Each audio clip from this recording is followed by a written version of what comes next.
दुर्घटना रे फिल्मी प्रयोजक कृष पट्टनायक परलोक भुवनेश्वर राम मंदिर छक निकट में रास्ता पार होता बेले एक बाइक धक्का देता फल अवस्था गुरुतर हो पड़ा एक घर हस्पिटाल भर्ती कर डाक्तर मृत घोषणा करते आज मृतदेह व्यवच्छेद कर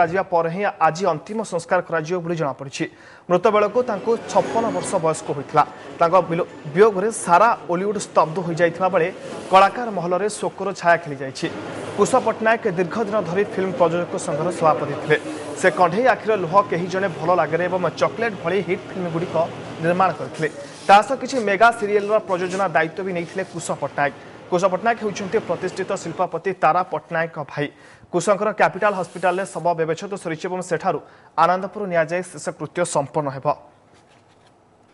बहुत कष्ट बर्तमान आपण मैंने समस्ते जानती ओडिशा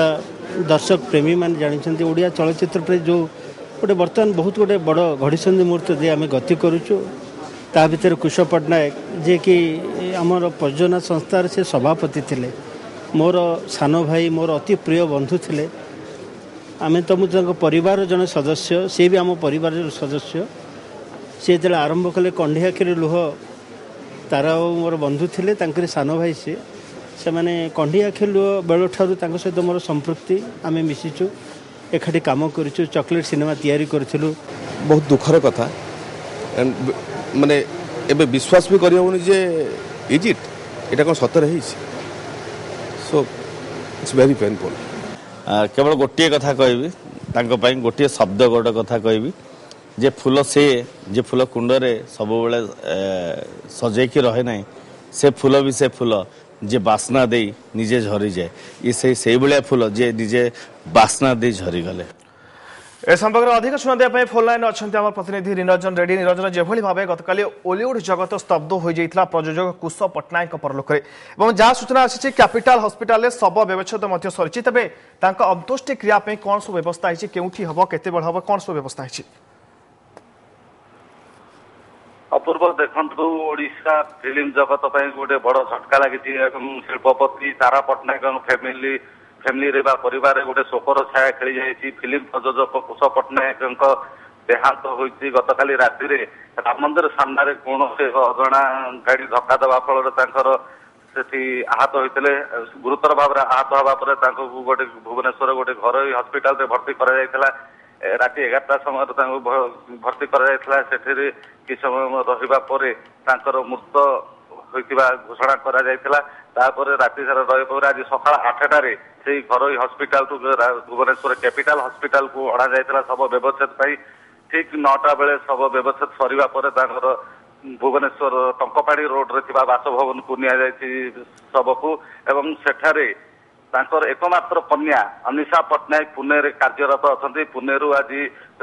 फ्लाइट जोगे भुवनेश्वर विमान बंदर पहुंचा पर से घर को आसवे अनिशा पट्टनायक भुवनेश्वर में पहुंचा पर बापा कृष पट्टनायक को नहीं जन्मस्थान आनंदपुर केउंझर आनंदपुर को निया प्राय 10:30 11टा भितर मृतदेह को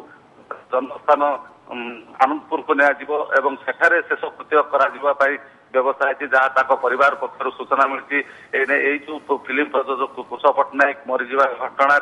सारा ओडिशार फिल्म जगत आज स्तब्ध हो जाए। कलाकार जगत गोटे शोकर छाया खेली जाइए सेपटे फिल्म प्रोड्यूसर एसोसिएशन मान जगत गोटे शोकर छाया खेली जाइए जेहेतु जानी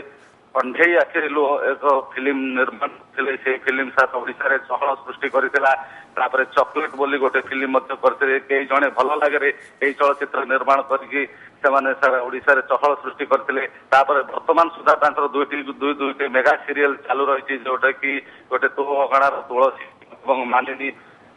सीरियल मेगा सीरियल दुईटी चालू रही अवस्था जेहेतु मृत होती देहांत होती कृष पट्टनायक तो निश्चित भाव कृष पट्टनायक देहांत ओलीउड रे शोकर छाया खेली जाइए। धन्यवाद निरंजन। ये आम प्रतिनिधि निरंजन रेड्डी जे कि अधिक सूचना देते प्रयोजक कृष पट्टनायक मृतदेह आज 10:30 ରୁ 11ଟା भितर निजस्व बासगृह आनंदपुर रे संस्कार शेषकृत्य संपन्न होगा। वर्तमान सारा ओलीउड जगत में शोकर छाया खेली जाइए।